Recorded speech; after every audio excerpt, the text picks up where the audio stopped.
우리 교회 사명 같이 한번 외워보겠습니다. 시작. 하나님을 기쁘시게, 사람을 복되게, 세상을 평화롭게. 자, 우리가 외치는 구호도 있어요. 함께 외쳐보겠습니다. 우리는 하나님의 나라와 영광을 위하여 하나님이 이루시는 위대한 일에 도전한다. 그렇습니다. 이것이 우리의 사명이고 또 우리의 구호입니다. 우리가 꿈꾸는 교회입니다. 건강한 교회가 하나님을 기쁘시게 합니다. 좋은 교회가 사람을 행복하게 만듭니다. 거룩한 교회가 세상을 평화롭게 합니다.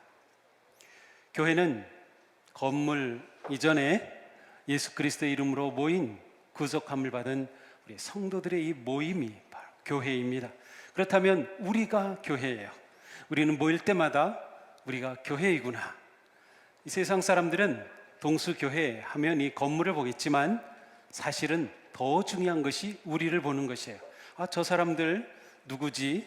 저 사람들 특별하구나. 뭔가 다른데 동수교회 다니는구나. 동수교회구나. 바로 우리가 교회입니다. 우리가 정말 하나님을 기쁘시게 하고 사람을 복되게 하고 세상을 평화롭게 하는 교회가 되기 위해서 우리에게 무엇이 중요할까요? 하나님은 우리에게서 무엇을 보실까요? 우리가 예수 그리스도의 사랑과 은혜 안에서 하나님을 기쁘시게 하는 교회가 되기 위해서 우리는 무엇이 달라져야 되고 무엇이 새로워져야 할까요? 예수님이 이런 말씀을 하셨어요. 함께 읽겠습니다. 입으로 들어가는 것이 사람을 더럽게 하는 것이 아니라 입에서 나오는 그것이 사람을 더럽게 하는 것이니라.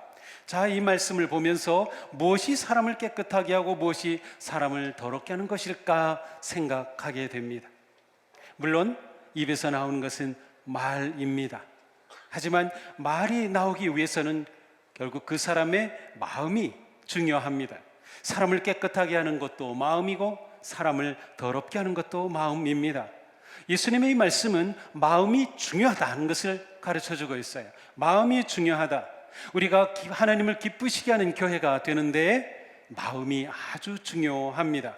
사도 바울은 오늘 본문에서 말씀하죠. 함께 읽습니다. 여러분 안에 이 마음을 품으십시오. 그것은 곧 그리스도 예수의 마음입니다. 아멘. 그렇습니다. 누가 진정한 그리스도인입니까? 누가 신실한 성도입니까? 바로 예수님의 마음을 품은 사람입니다. 성도는 예수님의 마음을 품은 사람. 내가 성도 맞습니까? 그렇다면 내게 예수님의 마음이 있는 거야. 내 마음이 예수님의 마음, 예수님의 마음을 품은 사람인 거죠. 마음은 우리 존재의 중심이고 또 우리 존재를 만들어 갑니다. 내가 마음을 어떻게 먹느냐에 따라서 내 삶이 달라지기 때문이죠. 마음은 이렇게 중요합니다. 그러므로 우리가 예수님을 믿고 예수님을 따르는 제자가 된다는 것은 예수님의 마음을 가지는 것입니다. 우리가 예수님을 닮는 것은 다른 것이 아니라 예수님의 마음을 닮는 것입니다.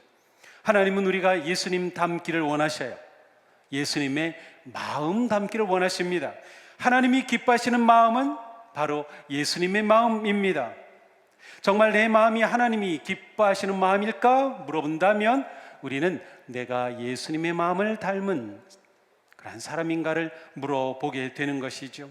우리를 향한 하나님의 뜻은 우리가 예수님의 마음을 품고 예수님처럼 생각하고 행동하는 것입니다.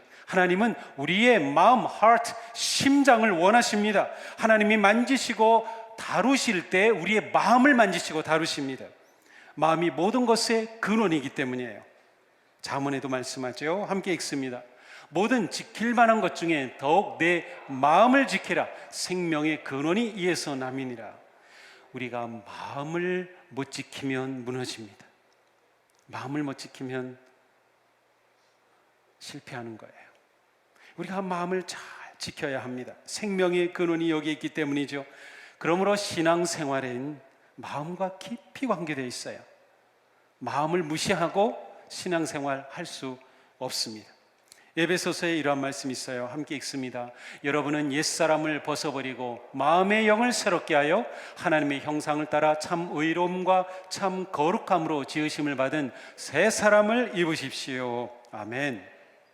하나님은 우리가 마음을 새롭게 하여 새 사람 있기를 원하십니다. 아멘. 아멘.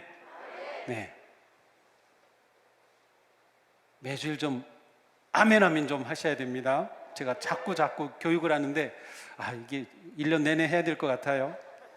물론 하나님은 우리의 모습 있는 그대로 사랑하셔요. 너 왜 그 모습이야 그러지 않으시고 우리의 모습 어떠하든 그대로 사랑하셔요. 우리의 마음에 있는 상처, 우리의 부끄러운 모습 그대로 우리를 사랑하셔요. 우리가 부족하다고 해서 하나님의 우리를 향한 사랑이 감소되는 것은 아닙니다. 우리가 바르고 정의롭게 잘 산다고 해서 하나님의 사랑이 더 많아지는 것은 아닙니다.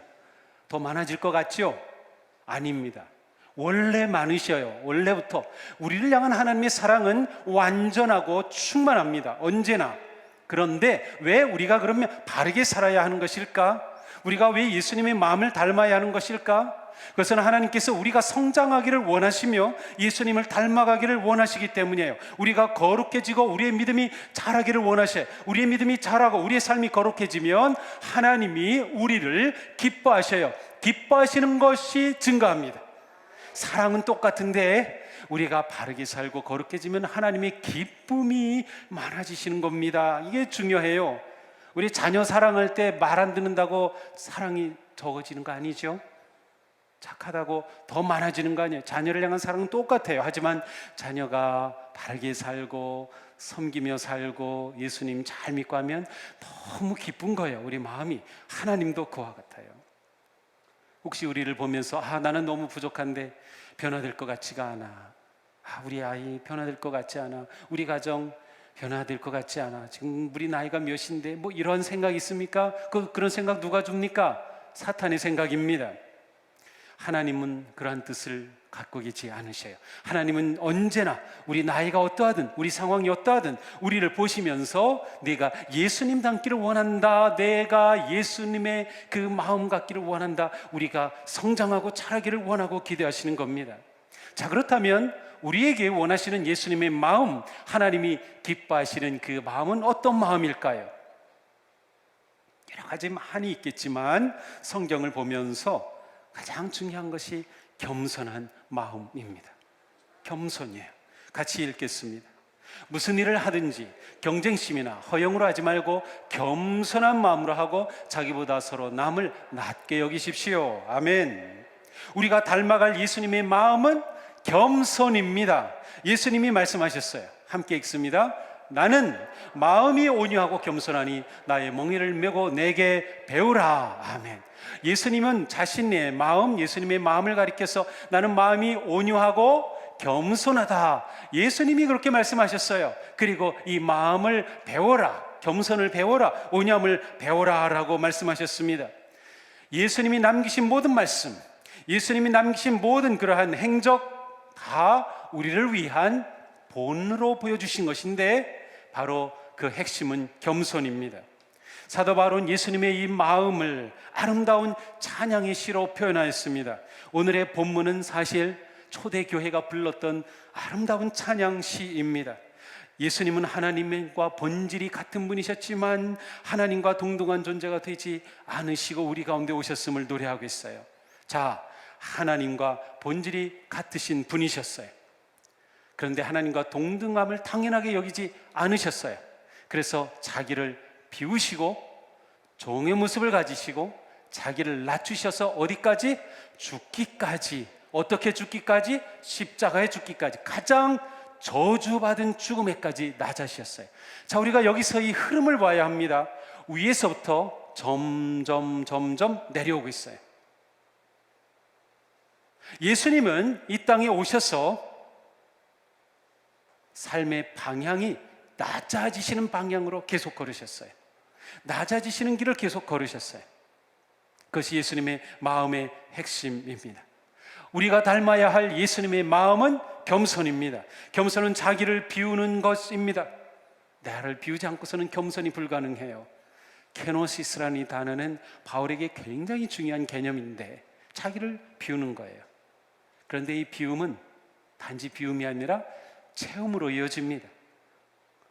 주님이 내 안에 계시는 거예요. 성령님이 내 안에 계시는 체험이에요. 이것이 우리의 신앙의 아주 중요한 본질입니다. 겸손은 이 세상에서 인기가 없습니다. 학교에서 겸손 가르치나요? 아니요, 없습니다. 요즘은 도덕이라는 과목도 없다고 하더라고요. 그래도 공부할 때 옛날에는 도덕 과목이 있었어요. 윤리라는 과목도 있었어요. 근데 요즘은 모르겠어요. 그 과목이 있는지 아니면 다른 영역에 그냥 포함이 되어 있는지 모르겠어요. 겸손은 세상에서 관심, 인기 없는 그러한 덕목이에요. 그러나 하나님이 기뻐하시는 마음이 겸손이에요. 하나님이 기뻐하시는 마음. 자, 우리가 하나님이 기뻐하시는 그 마음을 가져야 되는데 겸손의 마음을 가질 때 또 다른 마음이 있습니다. 바로 두 번째, 하나 되는 마음입니다. 겸손한 마음은 믿음의 공동체를 하나가 되게 합니다. 함께 읽겠습니다. 여러분은 같은 생각을 품고 같은 사랑을 가지고 뜻을 합하여 한 마음이 되어서 내 기쁨이 넘치게 해 주십시오. 아멘. 자, 여기 보면 같은 생각, 한 사랑, 한 뜻, 한 마음을 말씀하고 있어요. 믿음의 공동체 교회는 하나가 될 때 빛을 발합니다. 교회는 하나가 될 때 능력이 나타납니다. 예수님의 제자로 사는 삶은 혼자서는 불가능합니다. 나 혼자 잘 살아보겠다, 참 그 뜻은 좋겠는데 그 일은 일어나지 않습니다. 믿음의 삶은 한 마음으로 공동체를 통해 이루기 때문에요. 공동체 안에서 서로의 관계를 통해 복음이 역사하기 때문입니다. 우리가 한 마음 되는 것이 바로 겸손입니다. 겸손 없이 될 수 없는 거예요. 어느 공동체든 겸손하지 않고서는 결코 한 마음이 될 수 없어요. 사실 공동체를, 교회를 건강하게 하는 성도는 누구인가요? 대단한 능력이 있고 잘난 사람이 아니에요. 겸손한 성도입니다. 겸손한 성도가 교회를 건강하게 세웁니다. 바울은 내가 겸손과 눈물로 에베소 교회를 섬겼다고 사도행전에서 고백하고 있어요. 하나님은 겸손한 성도를 통해 건강한 교회를 세우십니다. 잠언에 이런 말씀이 있어요. 겸손한 사람과 어울려 마음을 낮추는 것이 거만한 사람과 어울려 전리품을 나누는 것보다 낫다. 더 나은 게 뭔가를 말씀하고 있어요. 우리는 살아가면서 항상 이 사이에서 선택할 겁니다. 내게 더 나은 게 뭘까? 우리의 선택의 기준은 말씀이에요. 우리는 무엇을 선택할까요? 겸손한 자와 어울리는 것을 선택할까요? 마음을 낮춰 하나가 되게 하는 그 마음은 마치 흙과도 같습니다. 흙은 다 받아들입니다. 우리가 막 쓰레기 다 버리죠. 그거 다 받아들입니다. 비가 내려도 눈이 내려도 다 받아들입니다. 그리고 그것을 다 분해합니다. 그런데 이 플라스틱은 말이죠, 이게 아주 고약해가지고 그 땅이 품고 품어 다 분해하는데 300년, 600년이 걸려요. 환경 파괴되는 거예요. 그리고 우리가 환경 보호 캠페인 하는 거 적극적으로 참여해야 돼요. 흙을 힘들게 하면 안 됩니다. 땅을 힘들게 만들지 말아야 돼요. 이 땅이 우리를 품어주기 때문에 우리가 지금 살아가고 있는 것이에요. 땅에 씨앗이 떨어지면 그 흙이 그 씨앗을 품어서 싹이 나게 하고 열매를 맺게 하죠. 그 우람한 나무 그냥 서 있습니까? 흙이 받쳐주기 때문에요. 깊이 뿌리를 내려 거기에서 자양분을 받아들이며, 이처럼 흙이 놀라워요. 흙은 겸손의 상징입니다. 흙이 후무스인데 인간이 휴먼이죠.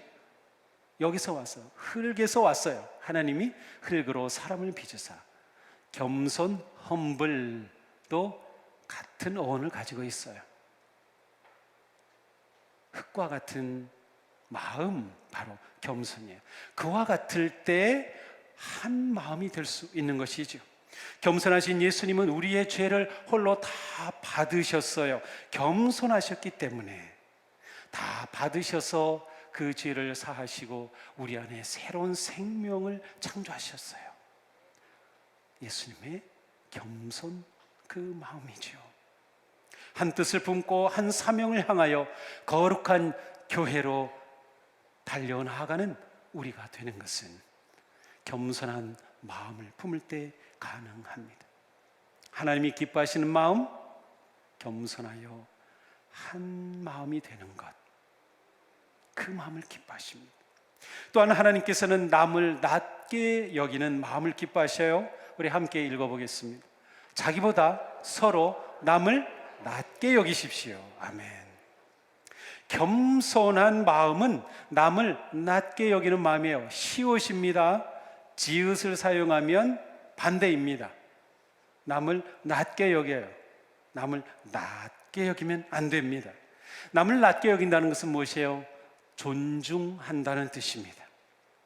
로마서 12장에 말씀합니다. 형제의 사랑으로 서로 다정하게 되었며 존경하기를 서로 먼저 하십시오. 상대방을 존경하기를 먼저 하라는 것입니다. 남을 낮게 여기는 것은 바로 겸손의 열매입니다. 우리의 삶에 일어나는 문제와 갈등은 모두 내가 남보다 더 잘났다는 생각에서 옵니다. 내가 아니면 안 된다고 생각합니다. 내가 옳고 내가 똑똑하고 내가 낫다는 그 소리가 이 세상을 이렇게 혼란하고 어지럽게 만들고 있습니다. 그러나 예수님은 자기 중심과 교만에서 오는 그 모든 것을 다 버리고 그것에 맞서서 오히려 남을 존중하라, 너를 낮추고 남을 존중하라고 삶의 가치를 가르쳐 주십니다. 신실한 성도는 남을 낮게 여기고 존중합니다. 많이 배우셨습니까? 배우지 못한 사람을 존중하셔야 합니다.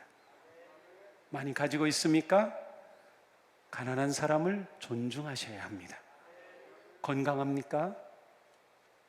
병든 사람을 존중해야 합니다. 젊습니까?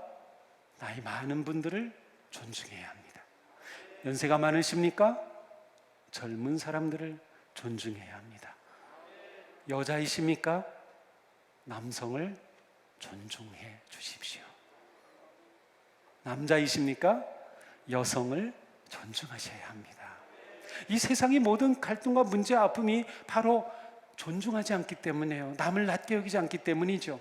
바로 남을 낮게 여기는 마음, 겸손에서 오는 마음입니다. 하나님이 이 마음을 너무도 기뻐하십니다.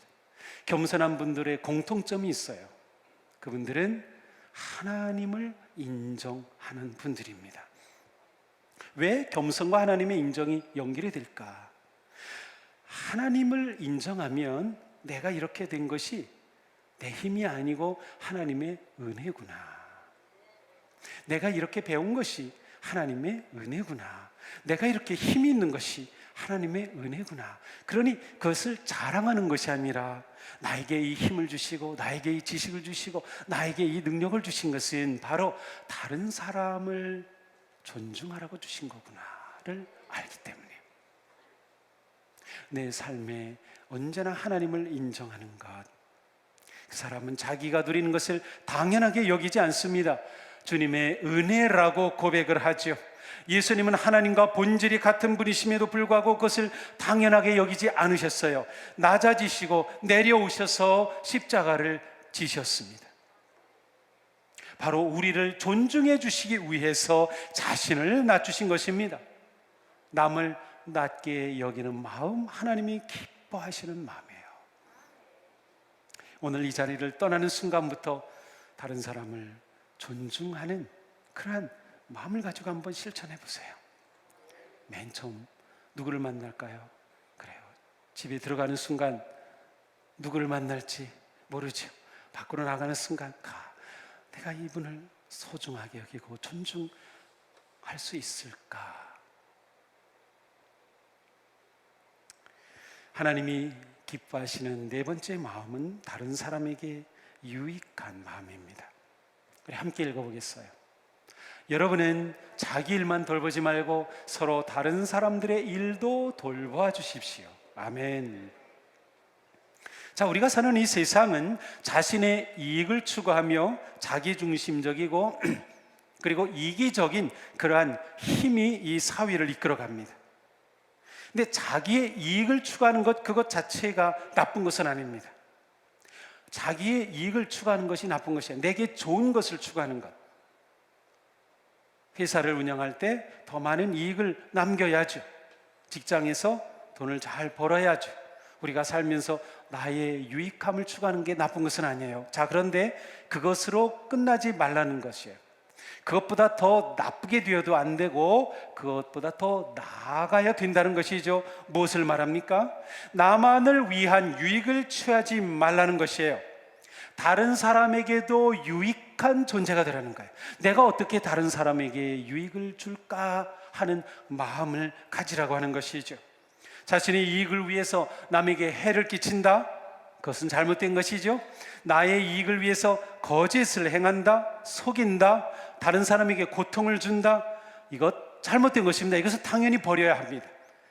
그러나 우리는 나의 이익만을 위해서가 아니라 다른 사람의 이익을, 그래서 사도 바울은 다른 사람을 돌보아주는 마음으로, 바로 이 마음이 하나님이 기뻐하시는 마음이에요. 우리는 다 자녀입니다. 자녀인 우리가 서로 돌봐줄 때 아버지이신 하나님이 얼마나 기뻐하실까요? 자녀가 서로 우애하는 것을 보는 부모의 마음이 얼마나 행복할까요? 하나님이 바로 그러셔요. 하나님을 기쁘시게 하는 마음, 바로 서로를 돌봐주는 마음입니다. 예수님을 생각하면 분명해집니다. 예수님을 제가 생각하면서 상상을 해봤어요.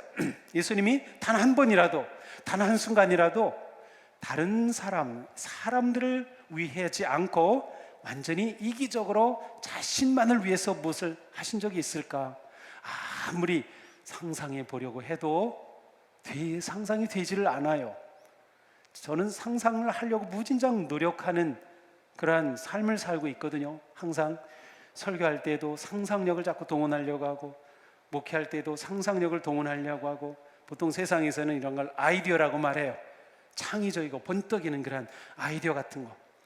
그런데 예수님에 대해서는 아무리 상상해도 그려지질 않아요. 예수님은 처음부터 끝까지, 마지막 모든 순간까지 전부 100% 우리를 위한 삶을 사셨어요. 바로 예수님을 생각하면 우리는 그 마음을 알 수 있습니다. 다른 사람에게 유익함을 주려는 마음을 가진 성도는 자신이 가지고 있는 것, 자신의 소유, 힘, 재능, 능력, 경험, 무엇이든 시간, 그것을 기꺼이 다른 사람을 위해 너그럽게 사용합니다. 토요일이면 청소하러 오시는 우리 여선교회 회원들이 계셔요. 그분들을 보면 그분들이 시간이 없어서 왔을까요? 할 일이 없어서 오셨을까요? 아니요, 다 하고 싶은 게 있고요, 무엇인가 시간이 필요한 분들이에요. 그런데 기꺼이 오신 거예요. 왜? 예배에 참여하는 분들이 은혜롭게 예배를 드릴 수 있도록 남을 위해서 헌신한 거죠. 사실 우리 교회 일한 분들이 굉장히 많습니다. 우리가 편안하게 신앙생활하는 것, 누군가가 나를 위해 섬겨줬기 때문이에요. 누군가가 나를 위해 기도해 줬기 때문이에요. 누군가가 나를 생각하고 돌봐줬기 때문이에요. 우리가 이것을 생각하면 나도 그렇게 해야지 하는 마음이 일어나게 됩니다. 그렇습니다. 우리가 다른 사람을 유익하게 하려면 내 마음을 잘 살펴야 합니다. 바울은 이렇게 말씀해요. 3절이죠. 무슨 일을 하든지 경쟁심이나 허영으로 하지 말라. 무슨 뜻입니까? 이기심이나 경쟁심이 우리의 행동의 동기가 되게 하지 말라는 거예요. 우리가 선한 일을 할 때조차도 그 동기가 이기심일 수 있고요, 그 동기가 경쟁심일 수가 있어요. 그렇게 하지 말라는 겁니다. 겸손한 마음으로 진심으로 돌봐주려는, 이 유익이 되려는 그러한 마음으로 하라는 것이죠. 그러니 우리는 말씀을 들을 때마다, 예배할 때마다, 말씀을 묵상할 때마다, 기도할 때마다, 공부할 때마다 언제든지 내 마음을 보아야 합니다. 내 마음의 동기가 무엇인가? 나는 정말로 예수님의 그 마음으로 내가 살려고 하는 것인가? 내 마음은 하나님께서 기뻐하실 마음인가를 물어보는 것이죠. 사랑하는 성도 여러분, 이곳은 우리 모두 예수님의 마음 담기를 원합니다. 예수님을 닮은 마음은 하나님이 기뻐하시는 마음입니다. 예수님은 겸손하셨습니다. 베드로 사도는 이렇게 말씀하죠. 하나님은 교만한 자를 물리치시고 겸손한 자에게 은혜를 베푸십니다. 그렇습니다. 주님의 은혜를 사모한다면 우리는 주님이 은혜를 베푸실 그러한 겸손한 존재가 되어야 할 것입니다. 이사야 선지자는 말씀합니다. 내가 높고 거룩한 곳에 있으며 또한 통회하고 마음이 겸손한 자와 함께 있나니. 높고 높은 곳에 계신 하나님께서 누구와 함께 하십니까? 낮은 곳에 있는 겸손한 자와 함께 하시는 거예요. 이는 겸손한 자의 영을 소생시키며 통회하는 자의 마음을 소생시키려 합니다. 겸손한 자, 회개하는 자의 마음을 하나님은 기뻐하셔서 그와 함께 해주신다 하는 말씀이죠. 하나님은 이 시간 우리의 마음을 보실 때 기뻐하실까요? 내 마음은 하나님을 기쁘시게 하는 마음일까요? 네, 그러리라 하고 믿습니다. 그렇습니다. 우리 모두 그렇게 되기를 축복합니다. 하나님을 기쁘시게 하는 마음 갖기를 축복합니다. 하나님이 기뻐하시는 마음, 예수 그리스도의 마음 곧 겸손의 마음을 품고 하루하루 감사와 기쁨과 섬김의 삶으로 행복한 성도가 되기를 축복합니다.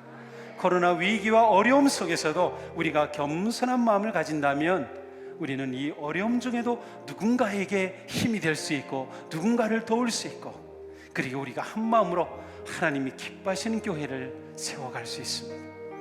이 거룩하고 아름다운 복된 성도, 하나님께서 그 마음을 기뻐하시는 우리 사랑하는 성도 되기를 주님의 이름으로 축복합니다.